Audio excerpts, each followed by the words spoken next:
দেখুন,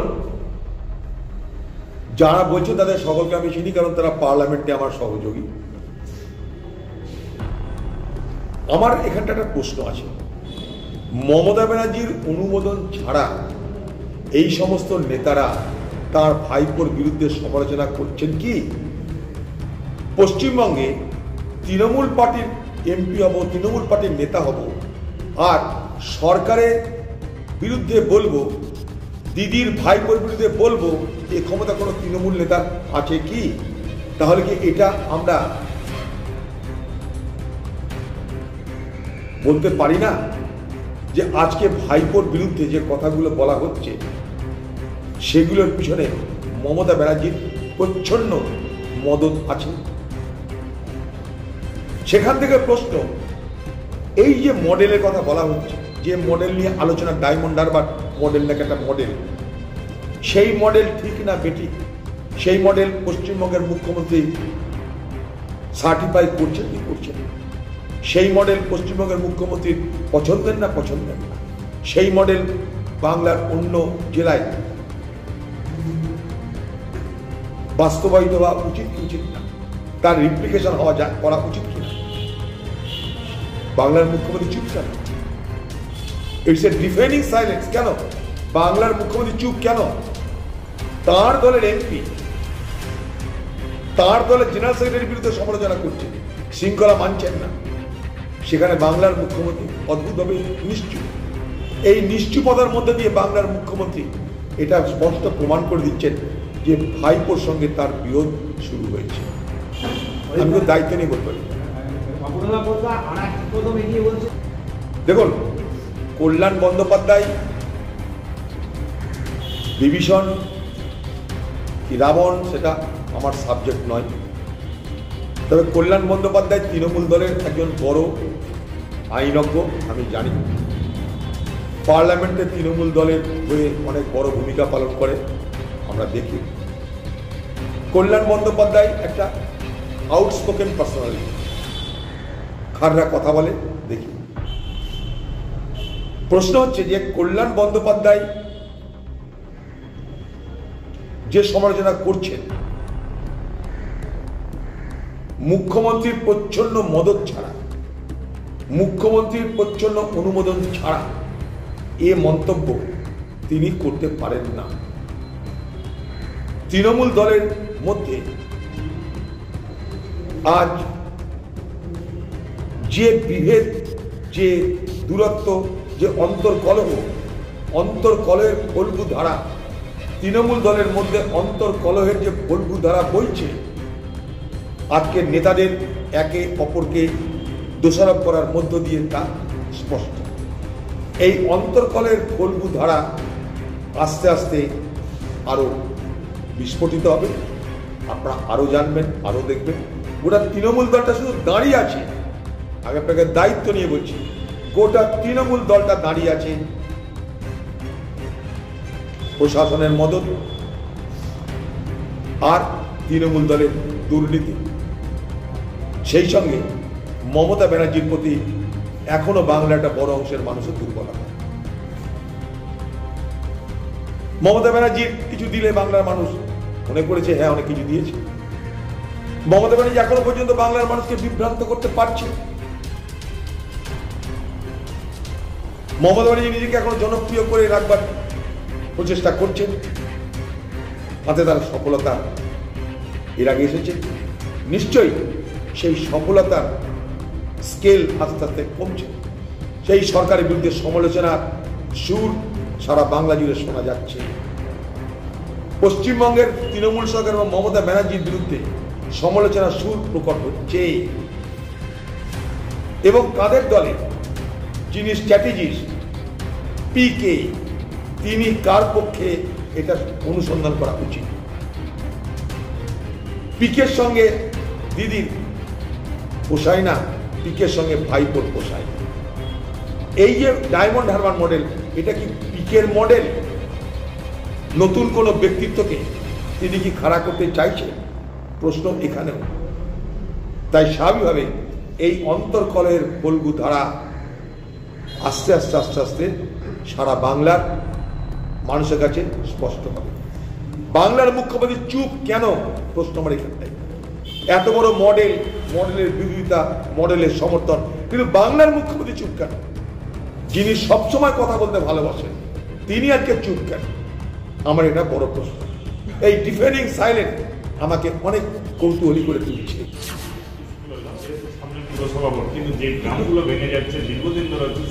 না, হবে না। আমরা তো প্রথম দিনই বলেছিলাম, প্রথম কথা যে টাকাটা স্যাংশন করেছে সেটা মানে হাতির পেটে এলাচির দানার মতো। এক, 2 নম্বর, আমি নিজে সেখানটায় গেছিলাম গত নির্বাচনের সময়। গ্রামের পর গ্রাম পুড়ে যাচ্ছে, গঙ্গা জলে তলিয়ে যাচ্ছে, মন্দির তলিয়ে যাচ্ছে, গ্রাম তলিয়ে যাচ্ছে, বাড়ি তলিয়ে যাচ্ছে। কিন্তু যেহেতু ভোট, তাই গ্রামে কাজ হবে না, মিউনিসিপ্যালিটি এলাকায় কাজ হবে। যদি এটা মিউনিসিপ্যালিটি ভোট না হতো তাহলে গ্রামে কাজ হতো। এই তো চলছে। আর এই কাজ মানে কি, লুটের আরেকটা ব্যবস্থা করা। এই কাজ স্যাংশন করা মানে যে কন্ট্রাক্টর তাকে বড় চাঁদা দিতে হবে, কারণ টাকা মাটি টাকা এই কাজে প্রমাণিত হবে।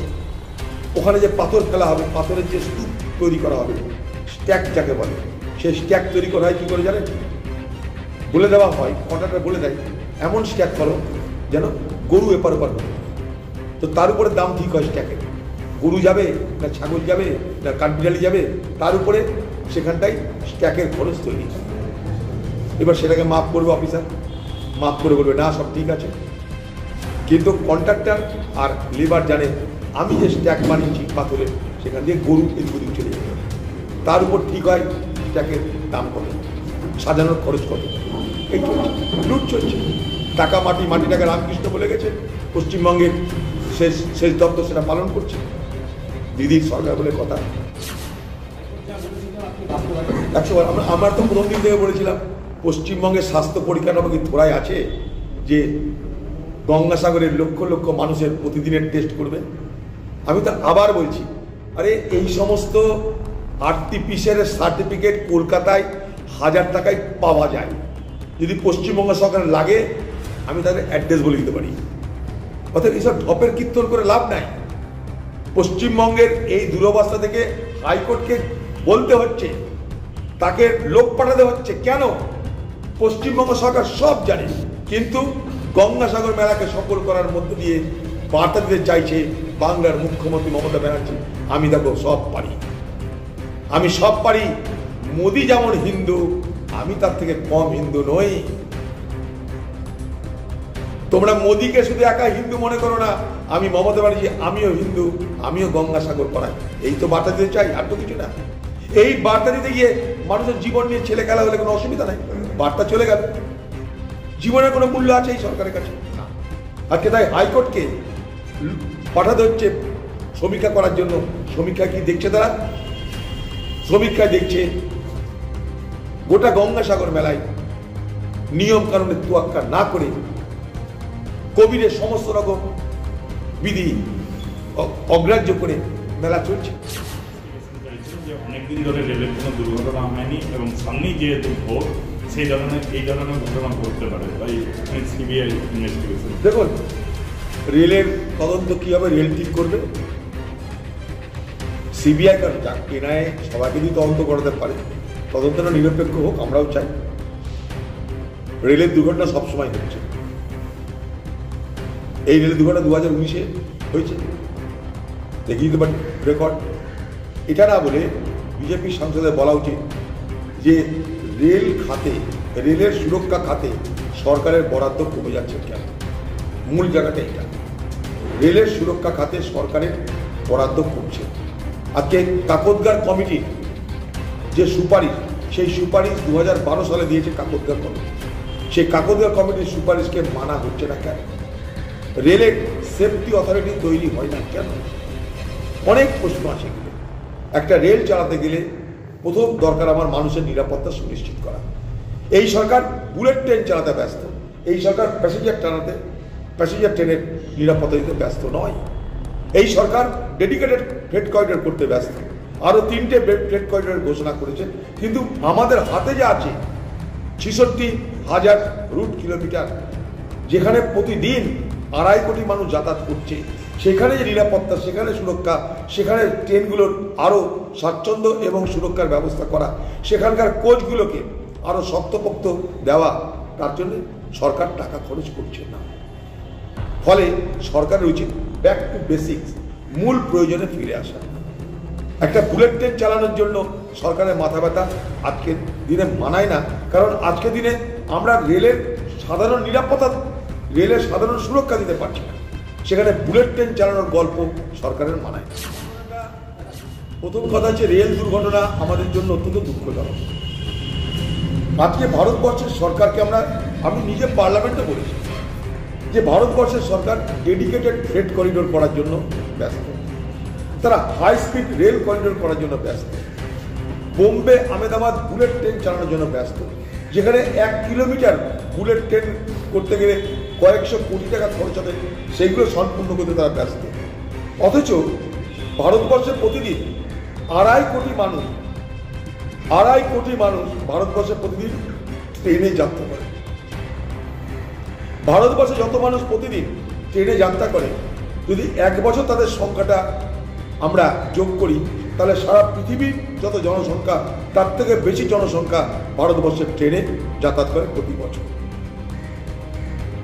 সেই ট্রেনের নিরাপত্তা সব থেকে বড় দায়িত্ব সরকারের, রেল দপ্তর। কিন্তু আমরা দেখতে পাচ্ছি যে সেফটির ক্ষেত্রে, নিরাপত্তার ক্ষেত্রে যে সমস্ত বিষয় নজর দেওয়া উচিত, রেল দপ্তর সেখানে নজর দিচ্ছে না। তার একটা বড় অংশ বলি আপনাদেরকে, যেটা হচ্ছে কি, যে রেলের সুরক্ষা কোষ, রেলের ডেপ্রিসিয়েশন রিজার্ভ ফান্ড, ডিআরএফ, এই সমস্ত ফান্ডে টাকা বরাদ্দ হচ্ছে না। যে টাকা বরাদ্দ না হলে রেলের যে লাইন, যেটাকে আমরা ট্র্যাক বলি, সেই ট্র্যাক রিনিউয়াল, ট্র্যাক রিপ্লেসমেন্ট, অন্যান্য যে সমস্ত সেফটি ফিচার আছে, অর্থাৎ রেলকে নিরাপদভাবে চালানোর জন্য যে সমস্ত বিধি ব্যবস্থা করা দরকার, সেখানে যে খরচা দরকার, সেই খরচার টাকা আজকের সরকার দিচ্ছে না। তার পাশাপাশি আমি কালকেও বলেছি, যে পরিমাণ রেলের কর্মচারী দরকার, নিরাপত্তার দায়িত্বে যারা আছে, তাদের যে সংখ্যার, সে সংখ্যার কর্মচারী সেখানটাই বড়সড় শূন্যপদ তৈরি হয়েছে, সেগুলো ফিল আপ করার কোনো ব্যবস্থা হচ্ছে না। তাহলে রেলের নিরাপত্তাটা আসবে কি করে? 3 নম্বর, দীর্ঘদিন ধরে একটা আলোচনা চলছে রেলের কোচ পাল্টে দাও, আইসিএফ থেকে এলএইচবি, তাও এলএইচবি 2 দশকের পুরনো হয়ে গেছে। এখন ট্রেন সেট কোচ আনা যেতে পারে। আজকে কোচ ঠিক না থাকলে কত বড় অ্যাক্সিডেন্ট হয় তার প্রমাণ আজকে এই গুয়াহাটি বিকানির এক্সপ্রেসের এই ঘটনা প্রমাণ করে দিচ্ছে। অথচ এলএইচবি কোচ থাকলে ঘাড়ের উপর কোচ ওঠে না, এই ধরনের ভয়ঙ্কর ঘটনা ঘটে না। ট্র্যাক রিনিউয়াল যদি ঠিক থাকে তাহলে ডিরেল হয় না। শুনলে আপনারা অবাক হবেন যে ভারতবর্ষে আজকের দিনে যত রেলের অ্যাক্সিডেন্ট ঘটছে, তার 53% লাইনচ্যুত হওয়ার কারণে। আবার বলি, ভারতবর্ষে যত রেলের দুর্ঘটনা ঘটছে, তার 53% ট্রেন লাইনচ্যুত হওয়ার কারণে। তাহলে বুঝতে পারছেন যে লাইনচ্যুত হওয়ার বিষয়টা যদি ঠেকাতে পারি আমরা, তাহলে 53% রেলের অ্যাক্সিডেন্ট কমবে।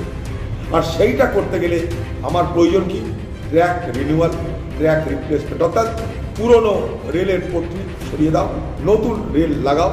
তার জন্য ফান্ড আছে, বরাদ্দ আছে আলাদা আলাদা।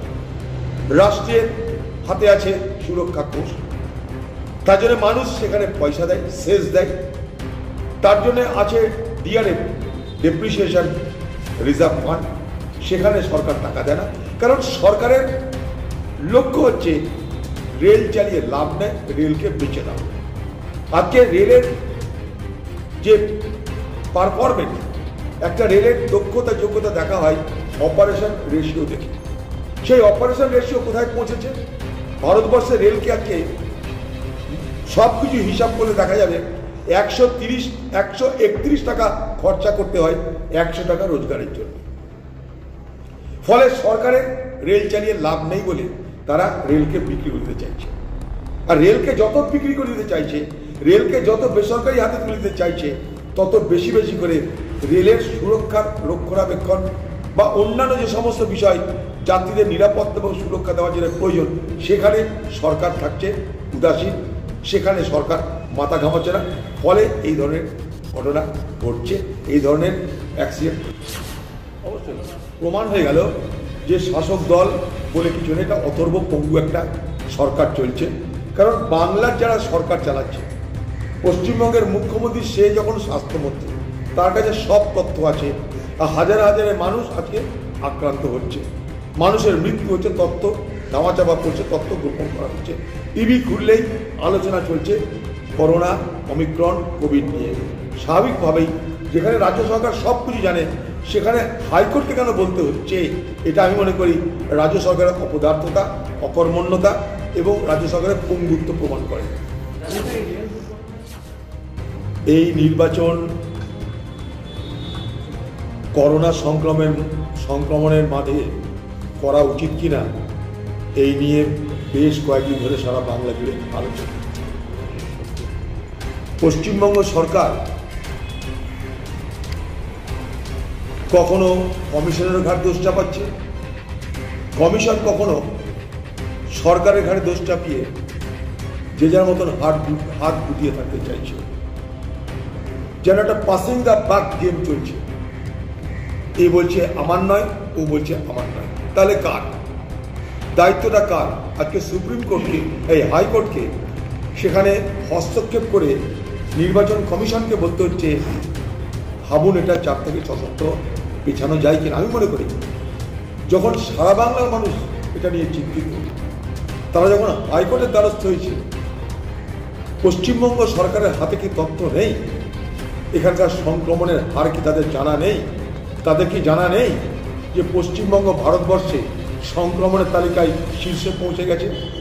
তারপরেও কেন তাদের এই গড়িমসি, এবং সেখানে হাইকোর্টকে কেন নির্দেশ দিতে হচ্ছে, আদেশ দিতে হচ্ছে? তাহলে কি পশ্চিমবঙ্গ সরকার পঙ্গু, অথর্ব, যে তাদের নিজস্ব ভাবনা চিন্তা, নিজস্ব সিদ্ধান্ত নেবার কোনো ক্ষমতা নেই বা দায়িত্ব নেই? তাই স্বাভাবিক কারণে হাইকোর্টের এই হস্তক্ষেপ প্রমাণ করে দিচ্ছে যে পশ্চিমবঙ্গে বিধানসভা বলুন, সরকার বলুন, তারা অথর্ব এবং পঙ্গু। হাইকোর্টের এই সিদ্ধান্ত অত্যন্ত ইতিবাচক সিদ্ধান্ত, কিন্তু প্রশ্ন হল নির্বাচন কমিশনার তাদের অবস্থাটা কি, সেটাও আমাদের বোঝা দরকার। নির্বাচন কমিশনারটা বেচারা, নির্বাচন কমিশনার বাংলার নাক দাঁতহীন একটা বাঘ, নখদন্তহীন একটা ব্যাঘ্র, টুথলেস টাইগার। তার একার কি কিছু করার ক্ষমতা আছে? তাকে রাজ্য যতক্ষণ না বলবে সে কি করে সিদ্ধান্ত নেবে? রাজ্য নিজের ঘাট থেকে বোঝা নামানোর জন্য নির্বাচন কমিশনের ঘাটে চাপাতে চাইছে। কিন্তু আখেরে বারবার করে আমরা বলেছি যে নির্বাচনে মানুষের অংশগ্রহণ নিরাপদ নয়, নিশ্চিত নয়, স্বতঃস্ফূর্ততা থাকবে না। সেই নির্বাচন অন্তঃশ্বাসশূন্য নির্বাচন ছাড়া আর কিছু হয় না। তাই আজকে হাইকোর্টের নির্দেশের পর দেখি রাজ্য এবং নির্বাচন কমিশন তারা কি সিদ্ধান্ত নেয়।